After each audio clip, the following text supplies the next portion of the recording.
अस्सलामु अलैकुम नाजरीन। मैं ऐसा दावा नहीं करूंगा कि मैं इसी उम्र में अब बुजुर्गों जैसा दानिशमंद हो गया हूं। कॉन्स्टांस ने कहा, आप सब ने देख लिया है कि मर्तीना और तबीब इस इल्ज़ाम को मान नहीं रहे और मानेंगे भी नहीं। मुझे यकीन है कि मेरे दादा और मेरे बाप को मर्तीना ने तबीब से जहर दिलवा कर मरवाया है। अब मैं अपना हक आप सब से मांगूंगा कि मैं हकीकत को सामने लाने के लिए जो कुछ भी करूं, मुझे रोका और टोका ना जाए। ये भी अभी साबित करना बाकी है कि दादा और बाप को जहर दिलवाया गया था। सबको अगर यकीन नहीं तो शक ज़रूर हो गया था कि कॉन्स्टांस का इल्ज़ाम गलत नहीं है और इसमें कुछ न कुछ हकीकत ज़रूर है। यही वजह थी कि सब खामोश रहे और मर्तीना के हामियों में से कोई भी ना बोला। कॉन्स्टांस ने एक मुलाजम को बुलाकर कहा कि वह शाही मुहाफिज दस्ते के 2 घुड़सवारों को साथ ले आए और वो घोड़े तैयार हालत में अपने साथ लाएं। उसने ये भी कहा कि 4 लंबी मजबूत रस्सियां भी साथ लेते आए। थोड़ी ही देर में 2 घुड़सवार 2 घोड़े ले आए। कॉन्स्टांस ने घोड़ों के मुंह इस तरह रखे कि एक घोड़े का मुंह अगर मशरक की तरफ था तो दूसरे घोड़े को उस घोड़े के पीछे इस तरह खड़ा किया गया कि उसका मुंह मगरब की तरफ था। दोनों घोड़ों के दरमियान 8-10 कदम का फासला रखा गया। कॉन्स्टांस ने एक घोड़े की ज़ैन के साथ 2 रस्सियों के सिरे मजबूती से बांध दिए। इसी तरह 2 रस्सियां दूसरे घोड़े के साथ बांध दी और उन रस्सियों के सिरे घोड़ों के दरमियानी फासले में छोड़ दिए। कॉन्स्टांस आगे बढ़ा और हरकत का इलाज करने वाले तबीब को जब बाजू से पकड़ा, तबीब शायद समझ गया था कि उसके साथ क्या सलूक होने वाला है। वो अपना बाजू छुड़ाने लगा।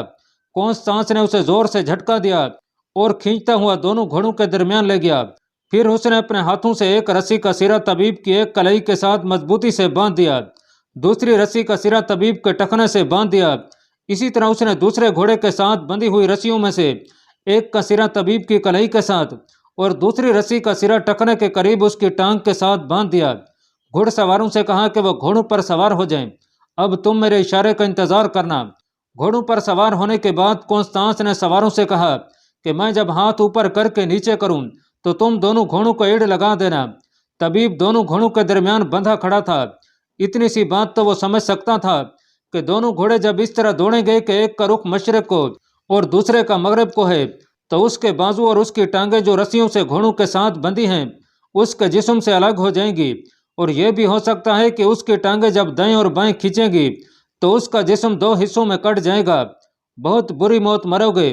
कॉन्स्टांस ने तबीब से कहा, सच बोलो और अपनी जान बख्शी मुझसे करो। मर्तीना मलका नहीं और वो तुम्हारा कुछ भी नहीं बिगाड़ सकती। सोच के तुम्हारी जिंदगी मेरे एक इशारे पर खत्म हो जाएगी। तबीब की आंखें बंद हो गईं। उसने आसमान की तरफ देखा, फिर दाएं एक घोड़े और बाएं दूसरे घोड़े को देखा और लंबी आह भरी। मेरे खिलाफ ये इल्ज़ाम सच है। तबीब ने बुलंद आवाज से कहा, मैं शाह हरकल को दवाइयों में ऐसा जहर देता रहा हूँ जो आहिस्ता आहिस्ता असर करता है। फिर कुस्तनतीन का इलाज करते हुए भी मैं उसे वही जहर देता रहा हूँ। जब मेरे इस साथी तबीब ने इलाज शुरू किया उस वक्त तक जहर अपना असर कर चुका था। कुस्तनतीन को अब कोई भी मौत के मुंह से निकाल नहीं सकता था। इन मरने वालों के साथ मेरी कोई जाती दुश्मनी नहीं थी। मैं तो इनका नमक खार था। मुझसे यह गुनाह मलका मर्तीना ने करवाया है। ये मौत के डर से झूठ बोल रहा है। मर्तीना उठकर चिल्लाने लगी, ये मेरे खिलाफ साजिश है। ये नहीं चाहते कि मैं मलका बनूं। वो अभी बोल रही थी कि वहां शोर गुल बपा हो गया। सब मर्तीना के खिलाफ कुछ न कुछ कह रहे थे। अजीब बात यह हुई कि जो जर्नेल और दीगर हाकिम वगैरह मर्तीना के हामी थे वो भी उसे बुरा भला कहने लगे। अभी तबीब का बयान खत्म नहीं हुआ। किसी ने उठकर कहा, मर्तीना को अभी बोलने का कोई हक नहीं। मर्तीना मुल्ज़म है, मलका नहीं। मर्तीना अभी तक एहतजाज के लहजे में कुछ न कुछ बोल रही थी लेकिन उसकी कोई सुन नहीं रहा था। आखिर उसे चुप करा दिया गया और तबीब से कहा गया कि वो अपनी बात पूरी करे। मुझसे यह गुनाह मलका मर्तीना ने करवाया है। तबीब ने कहा, यह भी सच है कि मलका मेरे पास हरम की ये लड़कियां इनाम के तौर पर भेजा करती थी। ये मुझे सोने के टुकड़े भी दिया करती थी जो मेरे घर में रखे हुए हैं। और अब मैं ऐसी बात कहने लगा हूँ जो शायद कई एक को झूठी लगे, लेकिन मैं जो सच बोलने पर आ गया हूँ जरा सा भी झूठ नहीं बोलूँगा। मलका मर्तीना खुद मलका बनना चाहती थी या अपने बेटे को तख्त पर बिठाने का इरादा रखती थी। उसके दिल और दिमाग पर तख्त और ताज इस कदर सवार थे कि ये एक आम औरत की तरह अपना आप मेरे हवाले कर दिया करती थी। अब मर्तीना ने एक बार फिर उठकर चीखो पुकार शुरू कर दी और इसके साथ ही उसका बेटा हरकुलियोनास भी उठ खड़ा हुआ और तलवार निकाल कर ललकारने लगा कि वो अपनी माँ के खिलाफ ऐसा घटिया इल्ज़ाम बर्दाश्त नहीं करेगा। वो तबीब की तरफ बढ़ा। कॉन्स्टांस उसके और तबीब के दरमियान आ गया। 3 4 और हाकिम उठे और उन्होंने दौड़कर हरकुलनास को पकड़ लिया और पीछे ले आए। तबीब का बयान खत्म हो चुका था। कॉन्स्टांस ने तबीब के पास खड़े होकर अपने हाथ बुलंद किए, जिसका मतलब यह था कि वो कुछ कहना चाहता है और सब खामोश हो जाएं। सब आहिस्ता आहिस्ता खामोश हो गए। क्या अब कोई शक रह गया है कि तबीब मेरे दादा और बाप का कातिल है? कॉन्स्टांस ने पूछा और कहा कि मेरे सवाल का जवाब दो। कोई शक नहीं रह गया। बहुत सी आवाज़ें सुनाई दी। तबीब कातिल है। क्या मुझे हक हासिल नहीं कि मैं खून के बदले खून लूं? कॉन्स्टांस की इस तईद और हिमायत में कई एक आवाज़ें उठीं। ये तबीब अकेला कातिल नहीं, कॉन्स्टांस ने कहा। इसने लालच में आकर यह गुनाह किया है। ये ना चाहता तो साफ इनकार कर देता और शाह हरकल को बता देता कि वो इस औरत से बचे। अगर शाह हरकल को यह बता देता तो शाह हरकल मर्तीना को जिंदा ना रहने देता और आज हम आपस में ना लड़ रहे होते। क्या मैंने ठीक कहा है? एक बार फिर कॉन्स्टांस की तईद और हिमायत में आवाज़ें उठीं। कातिल की जान बख्शी नहीं की जा सकती, कॉन्स्टांस ने कहा। उसने दोनों सवारों की तरफ देखा जो पहले ही उसकी तरफ देख रहे थे। उसने हाथ ऊपर किया और झटके से हाथ नीचे कर लिया। सवार इसी इशारे के मुंतजिर थे। उन्होंने घोड़ों को ईड़ लगा दी। वो बड़े ही ताकतवर जंगी घोड़े थे। दोनों घोड़े मुखालिफ सिमतों को दौड़ पड़े। तबीब की बड़ी ही होलनाक चीख सुनाई दी। देखने वालों पर सन्नाटा तारी था। तबीब के बाजू और टांगें खिंची गईं और आन वाहिद में उसके दोनों बाजू कंधों से अलग हो गए। घोड़े कुछ दूर जाकर पीछे मुड़े और फिर वहीं आकर रुक गए। घोड़सवारों ने कॉन्स्टांस के कहने पर घोड़ों से रस्सियां खोल दी। कॉन्स्टांस ने एक मुलाजम से कहा कि दौड़ कर जाए और शिकारी कुत्तों को साथ ले आए। कुछ ही देर बाद 15-20 कुत्ते आ गए, जिन्हें कॉन्स्टांस के इशारे पर तबीब के कटे फटे जिस्म पर छोड़ दिया गया।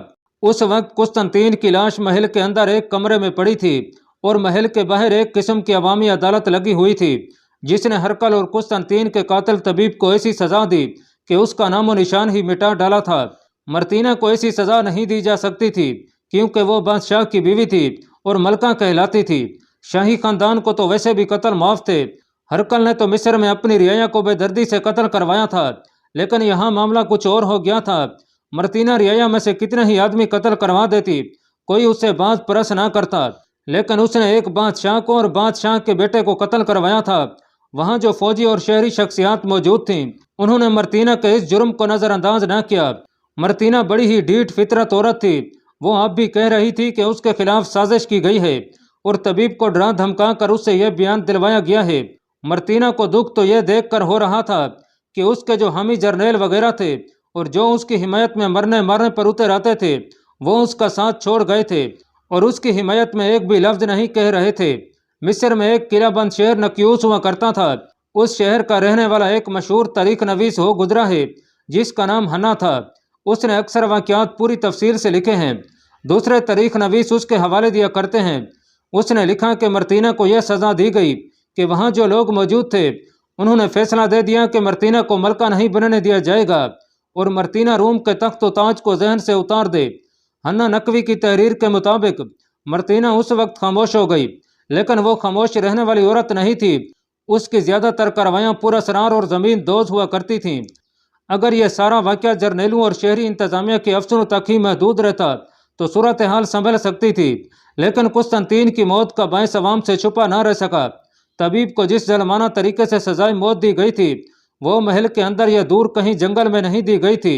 उसके जिस्म को महल के बाहर चीरा फाड़ा गया था, जो कई लोगों ने देखा और ये बात सारे शहर में फैल गई और शहरियों से फौज में जा पहुंची। फौजियों ने जब सुना कि हरकल और कुस्तनतीन को मलका मर्तीना ने तबीब से जहर दिलवा कर मरवाया है तो शहरी भी और फौजी भी मर्तीना के खिलाफ भड़क उठे। सिपाही तो इतनी अकल नहीं रखते थे कि इस वाक़या की गहराई में जाते और इसका पस मंजर समझते, लेकिन जर्नेलों के नीचे के ओहदों के जो अफसर थे वो मर्तीना के खिलाफ सरापा एहतजाज बन गए। कुस्तनतीन तो अगले रोज दफन हो गया, लेकिन तख्त की विरासत का मसला हल ना हो सका। मर्तीना के हामी तो उसका साथ छोड़ गए थे, लेकिन जो उसके खिलाफ थे उन्होंने फौज को उसके खिलाफ इस कदर भड़का दिया कि बगावत के आसार नजर आने लगे। रोम की तारीख में यह पहला मौका था कि फौज में बागियाना रुझान नजर आने लगा था। बादशाहों की फौजों में इतनी जुर्रत नहीं हुआ करती थी कि वो मनमानी कर सकती और बादशाह के किसी हुक्म को नज़रअंदाज कर देती। बजंतिया में पहले यह खतरा था कि कुस्तनतीन और मर्तीना के हामियों के दरमियान खाना जंगी शुरू हो जाएगी, लेकिन अब बगावत का खतरा पैदा हो गया था। फौज देख रही थी कि कुस्तनतीन के दफन हो जाने के इतने दिनों बाद भी कॉन्स्टांस को तख्त नशीन नहीं किया गया। मर्तीना कहीं दुबक कर बैठ नहीं गई थी, वो तो बड़ी ही खूबसूरत नागन थी। तख्त की विरासत को वो किसी कीमत पर नहीं छोड़ सकती थी। वो नहीं तो उसने अपने बेटे हरकुलियोनास को तख्त नशीन कराना ही था। उसने दर पर्दा एक दो जर्नैलों को खरीदने की कोशिशें शुरू कर दी। केरेसदान रिश्ता बहुत दिन मर्तीना से ना मिला। उसने जब सुना कि मर्तीना ज़मीन दोज करवाइयों में मसरूफ़ है तो एक रोज़ उसके यहाँ चला गया। क्या तुम भी मेरे दुश्मनों से जा मिले हो केरेस? मर्तीना ने कहा, तुम शायद भूल गए हो कि मैंने तुम्हें किस ऊंचे मकाम तक पहुंचा दिया है। ये वहम दिल से निकाल दो मर्तीना। केरेस ने कहा, मैं इस कोशिश में हूँ कि कुमक लेकर मिस्र चला जाऊँ और मुसलमानों को वहाँ से निकालूँ। तुम्हारी और तुम्हारे बेटे की सलामती के लिए ज़रूरी हो गया है कि मिस्र को दोबारा अपने कब्जे में लिया जाए। किसी भी वक्त तुम्हारे खिलाफ बगावत हो सकती है। अगर मैंने मिस्र वापस ले लिया तो तुम्हें और तुम्हारे बेटे को वहाँ पनाह मिल जाएगी और फिर हम दोनों वहाँ खुद मुख्तारी का ऐलान कर देंगे। मिस्र में मेरे लिए यही एक मुहिम नहीं होगी कि मुसलमानों को पसपा करना है, बल्कि किप्ती ईसाइयों के दिलों से अपनी और हरकल के शाही खानदान की दुश्मनी भी निकालनी है। देखो कैरेस, मर्तीना ने कहा, मैं तख्त से दस्तबरदार हो जाती हूँ, लेकिन किसी तरह मेरे बेटे को तख्त का वारिस बना दो। अगर कॉन्स्टांस तख्त पर बिठा दिया गया तो मैं तुम्हें बता देती हूँ कि उसे भी कत्ल करवा दूंगी। तुम जानते हो मैं क्या कर सकती हूँ और किस हद तक पहुँच जाया करती हूँ। अपने आप को काबू में रखो। केरेस ने कहा, यूं दबक जाओ जैसे तुम मर गई हो। मैं हरकुलियोनास को तख्त पर बिठा दूंगा, लेकिन कॉन्स्टांस को राजी रखना जरूरी होगा। तारीख में लिखा है कि चंद महीने गुजर गए और हर लम्हा खतरा होता था कि अभी बगावत हुई कि हुई। ये महज इत्तफाक था कि बगावत के शोले भड़क न उठे। आखिर केरेस ने जर्नैलों और ऊंचे ओहदों के शहरी हकमों को इकट्ठा किया और उन्हें कहा कि बजंतिया की यह सूरत हाल मिस्र में मुसलमानों को मोहलत दे रही है कि वो मजीद इलाके फतह कर लें। अगर कुमक जल्दी ना गई तो मुसलमान इस्कंदरिया तक पहुंच जाएंगे, फिर हम मिस्र में शायद दाखिल भी ना हो सकें।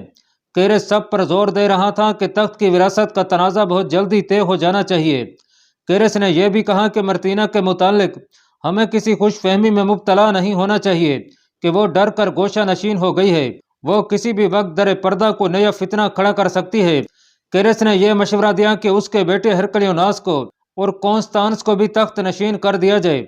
मतलब यह कि दोनों मुश्तरका तौर पर हुकूमत करेंगे। उन बड़ों ने कुछ देर बहसो मुबैसा और तबादला ख्याल किया और यह फैसला किया कि उन दोनों में अगर कभी किसी मसले पर इख्तलाफ राय पैदा हो जाए तो कॉन्स्टांस का फैसला काबिल कबूल होगा। सब इस फैसले पर मुत्तफिक हो गए और बाकायदा तौर पर शाही फरमान जारी कर दिया गया। इंतज़ाम यह किया गया कि यह फरमान हर घर तक और फौज में हर सिपाही तक पहुंच जाए, ताकि लोगों को और सारी की सारी फौज को पता चल जाए कि तख्त की विरासत में मर्तीना का कोई हिस्सा और अमल दखल नहीं और वो मलका नहीं बन रही। इस फैसले के असरात तवक्को के मुताबिक नहायत अच्छे रहे।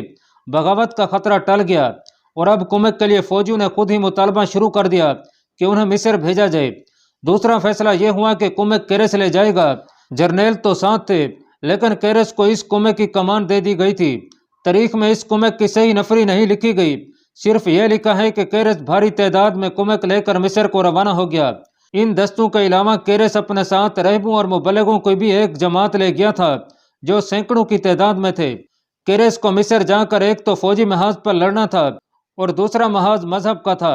ये कुमक जिस बहरी बेड़े में गई वो बेड़ा अगस्त के आखिर या सितंबर 641 ईस्वी के पहले हफ्ते में रवाना हुआ था। नाजरीन गौर फरमाइए कि यह सब क्या था।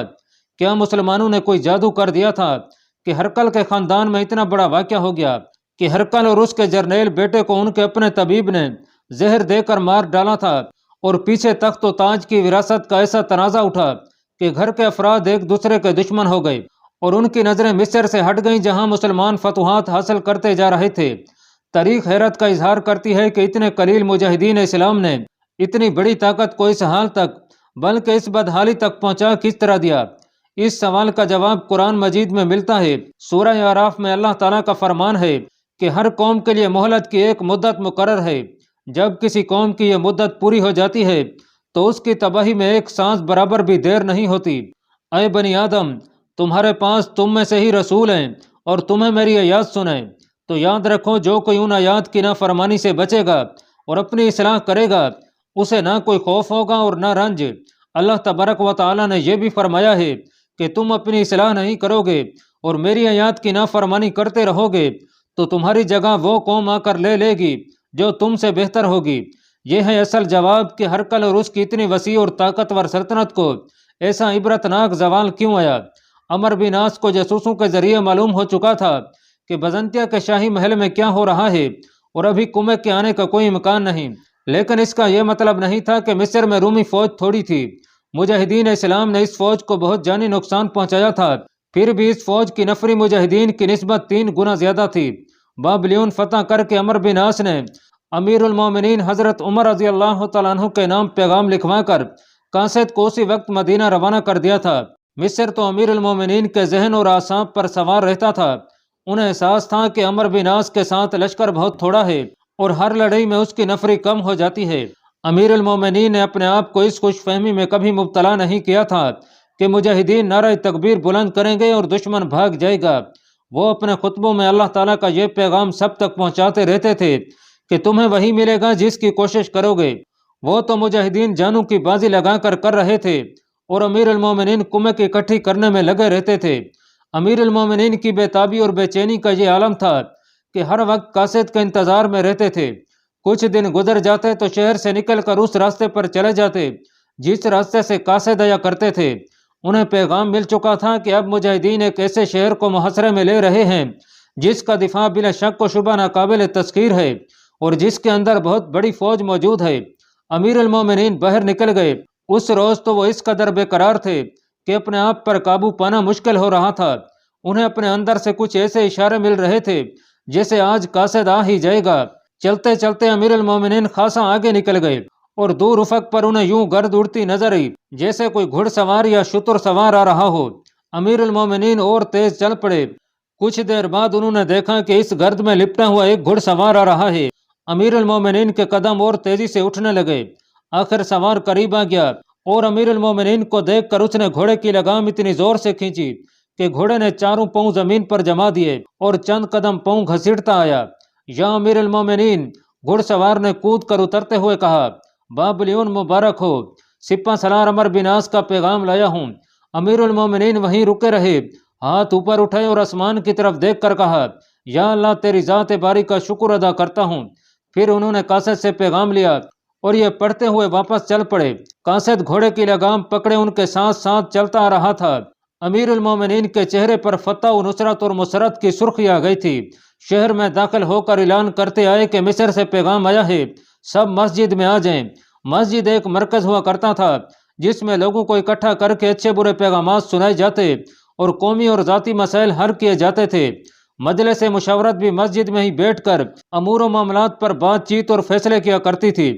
مسجد میں امیر المومنین نے پیغام پڑھ کر سنایا اور پھر کچھ باتیں قاصد نے زبانی سنائیں، اور اس کے بعد امیر المومنین نے پہلی بات یہ کہی کہ عمرو بن عاص کو کمک کی شدید اور بہت جلد ضرورت ہے۔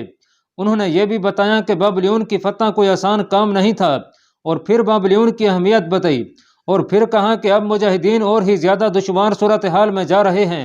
انہوں نے کہا کہ اسکندریہ کی فتح اسی صورت میں ممکن ہو سکتی ہے کہ عمرو بن عاص کو فوری طور پر کمک پہنچ جائے۔ ابھی مسلمانوں کی باقاعدہ تنخواہ دار فوج نہیں بنی تھی۔ لوگ رضاکارانہ طور پر ایک لشکر تیار کر کے محاذ پر جایا کرتے تھے۔ امیر المومنین نے کمک کی ضرورت کا ذکر کیا تو ایک لشکر تیار ہونے لگا۔ امیر المومنین نے مدینہ سے دور دور رہنے والے لوگوں کو پہلے ہی کمک کے لیے کہہ رکھا تھا اور کئی لوگ تیار ہو گئے تھے اور اب امیر المومنین کے حکم کا انتظار کر رہے تھے۔ امیر المومنین نے پیغام کا جواب لکھوایا جس میں عمرو بن عاص کو اجازت دی کہ وہ اسکندریہ کی طرف کوچ کر جائیں۔ ظاہر ہے انہوں نے کچھ ضروری ہدایات بھی لکھوائی ہوں گی اور یہ بھی لکھا ہوگا کہ کمک بہت جلدی پہنچ رہی ہے۔ سپہ سالار عمرو بن عاص اس وقت بابلیون سے روانہ ہوئے تھے جب انہیں امیر المومنین کا پیغام مل گیا تھا۔ مشن کی اصل صورتحال سے عمرو بن عاص ہی بہتر واقف تھے۔ وہ چاہتے تو اپنے طور پر ہی کوچ کر سکتے تھے، لیکن ڈسپلن کی پابندی ایسی ہوتی تھی کہ عمرو بن عاص امیر المومنین کی اجازت آنے سے پہلے ایک قدم بھی نہیں اٹھاتے تھے۔ تاریخ میں یہ واضح نہیں کہ کمک بابلیون ہی پہنچ گئی تھی یا آگے جا کر راستے میں ملی تھی۔ یہ بھی واضح نہیں کہ کمک کی نفری کتنی تھی اور اس کے ساتھ جو سالار گئے تھے ان کے نام کیا تھے۔ پہلے بیان ہو چکا ہے کہ صرف سپہ سالار عمرو بن عاص ہی نہیں بلکہ تمام مجاہدین بابلیون سے اسکندریہ کی طرف کوچ کے لیے بےتاب اور بے صبر ہوئے جا رہے تھے۔ مجاہدین کا یہ جذبہ اور جوش و خروش تھا تو قابل تحسین، लेकिन अमर बिन आस दूर अंदेश और बारीक बीन थे। बाबलियून से इस्कंदरिया को रवानगी से 2-3 दिन पहले सलार जुबैर बिन अवाम ने सिपा सलार के साथ वैसे ही जिक्र किया कि हम लोग खुशकिस्मत हैं कि सारे का सारा लश्कर इस पेशकदमी का बेताबी और बेसब्री से इंतजार कर रहा है। सिपा सलार अमर बिन आस ने कोई राय ना दी और ना किसी रद्द अमल का इजहार किया। उन्होंने सिर्फ इतना कहा कि वो अगले रोज लश्कर से खिताब करेंगे। उन्होंने वक्त भी बताया जब लश्कर को घुड़ दौड़ के मैदान में इकट्ठा करना था। अगले रोज लश्कर मैदान में आ गया। अमर बिन आस घोड़े पर सवार आए और लश्कर के सामने जा रुके। अय मुजाहिदीन इस्लाम, सिपा सलार अमर बिन आस ने अपनी गरजदार आवाज में कहा, यह सुनकर मुझे बेइंतहा खुशी हुई है कि तुम लोग आगे बढ़ने और दुश्मन पर कारी जरब लगाने के लिए मुझसे ज्यादा बेताब हो। मुजाहिदीन का जज्बा यही होना चाहिए। लेकिन मैं तुम्हें खराज तहसीन पेश करने के अलावा एक और बात भी कहूँगा। तुम्हारा ये जोशो खरोश और पसपा होते हुए दुश्मन के ताक़ुब में जाने का आज़म काबिल तारीफ ही सही, लेकिन मैं ये देख रहा हूँ कि बेशतर मुजाहिदीन सिर्फ इसलिए आगे बढ़ने को बेताब हैं कि उन्होंने अपने आप को यकीन दिला रखा है कि उन्हें शिकस्त हो ही नहीं सकती। हमें अल्लाह तबारक व तआला फतुहात से ही नवाजते चले जा रहे हैं। यक के बाद दीगरे इतनी ज़्यादा कामयाबियों का असर यही होता है जो मैं तुम में देख रहा हूँ। पे दर पे इतनी ज़्यादा कामयाबियाँ फातिहीन पर ऐसा नशा तारी कर दिया करती हैं कि वो बेपरवाह और बेनियाज से हो जाते हैं। वो कहते हैं कि यह भागता हुआ दुश्मन अब कहीं भी जमकर उनका मुकाबला नहीं कर सकता। फतुहात के नशे का नुकसान ये होता है कि किसी महाज पर मामूली सी नोयत की शिकस्त हो जाए तो फिर हौसले टूट जाते हैं और अज़म दम तोड़ देते हैं। याद रखो, फतह के साथ शिकस्त भी मौजूद है जो किसी भी मैदान में तुम्हारे हिस्से में आ सकती है। हकीकत को नजरों से ओझल ना होने दो। अगर तुम्हारा दुश्मन पसपा होता ही चला जा रहा है तो भी उसे कमजोर और हकीर ना जानो। वो कहीं भी कदम जमा कर तुम पर जवाबी हमला करके तुम्हारा दमखम तोड़ सकता है। मैं तुम्हें यही हकीकत दिखाने लगा हूँ। यह सही है कि तुमने रूमी फौज पर दहशत तारी कर दी है, फिर भी हकीकत यह है कि रूमी फौज की तादाद हमसे कई गुना ज्यादा है।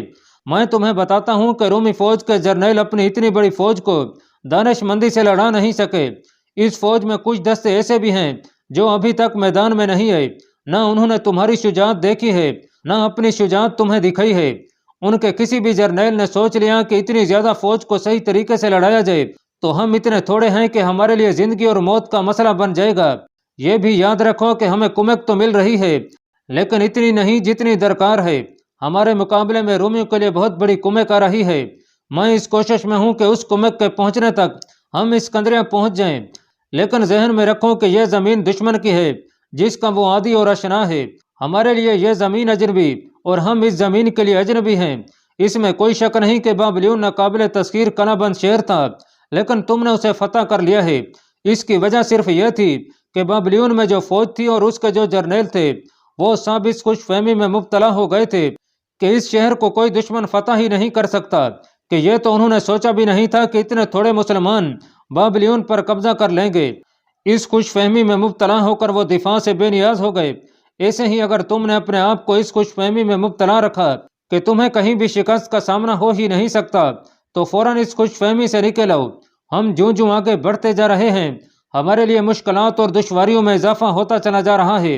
अल्लाह ताला से फतह की उम्मीद रखो लेकिन शिकस्त को भी अपने सामने रखो। हमारा हदफ इस्कंदरिया है लेकिन इस्कंदरिया मिस्र का दिल है। रूमी जान की बाजी लगा देंगे और हमें इस्कंदरिया तक नहीं पहुंचने देंगे। अल्लाह ताला से फतह की उम्मीद रखो। अल्लाह ताला हमारे साथ है लेकिन हमें सोचकर और हकीकत को अच्छी तरह जानकर लड़ना है। और अल्लाह ताला का वादा है कि वो अल्लाह की राह में लड़ने वालों को पूरा पूरा अजर दिया करता है। अल्लाह पाक कमी बेशी माफ़ फरमाए। अल्लाह आपका हामी और नासिर हो। आमीन।